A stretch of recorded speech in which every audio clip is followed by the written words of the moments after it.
நமஸ்தே. இன்னைக்கு நம்ம சிந்திக்க இருக்கிற தலைப்பு சுதந்திரம், விடுதலை. இது ரெண்டும் என்னங்க? இதுவும் மேலோட்டமாக பார்ப்பதற்கு ஒன்று போல் தோன்றும். ஆனால் ஒன்று கிடையாது. வேறு வேறான சொற்கள். இதை ஆங்கிலத்தில் ஃப்ரீடம் அண்ட் லிபர்ட்டி அப்படின்னு சொல்லுவாங்க. சுதந்திரம் என்பது பாதுகாப்பான ஒரு விஷயங்க. ஆனால் விடுதலை என்பது மிக மிக ஆபத்தான விஷயம்.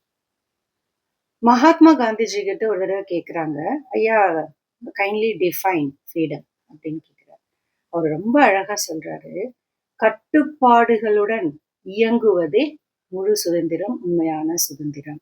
இந்த கட்டுப்பாடு அப்படிங்கிறது ஒரு பாதுகாப்பு வளையம்தான். ஒரு ஒழுக்கம், நெறிமுறை, அறம் இதையெல்லாம் உள்ளடக்கியது தான் அந்த சுதந்திரம். ஒரு குறிப்பிட்ட எல்லையை நாம் வகுத்து கொண்டு அதற்குள் சுதந்திரமாக இயங்குவது சுதந்திரம். ஆனால் இந்த விடுதலை என்பது முற்றிலுமாக, அதாவது குடும்பம், உறவு, நட்பு இந்த ரெஃபரன்ஸ்ல வச்சு பார்க்கும் பொழுது சுதந்திரம் ஆரோக்கியமான விஷயங்க. ஆனால் விடுதலை என்பது மிக ஆபத்தானது.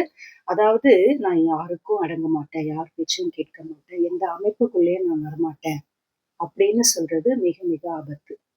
இன்றைய இளைய தலைமுறையினர் ஒரு குறிப்பிட்ட வயசுல சுதந்திரம் என்கிற பெயரில், அதாவது உரிமை என்ற பெயரில் சுதந்திரத்தை விடுதலையாக பயன்படுத்துகிறார்கள். இது மிகவும் ஆபத்தானது. இந்த சுதந்திரம் என்ற பெயரில் என் வாழ்க்கை, என் உரிமை என்றெல்லாம் கூறி சில தவறான அணுகுமுறை செய்து தவறான முடிவை எடுப்பது மிக மோசமான பின்விளைவுகளை எல்லாம் ஏற்படுத்திவிடும். ஆகையால் சற்று சிந்தித்து செயல்பட வேண்டும். சுதந்திரம் ஒரு பாதுகாப்பு. அது கண்டிப்பாக ஒரு மனிதருக்கு அவசியம்.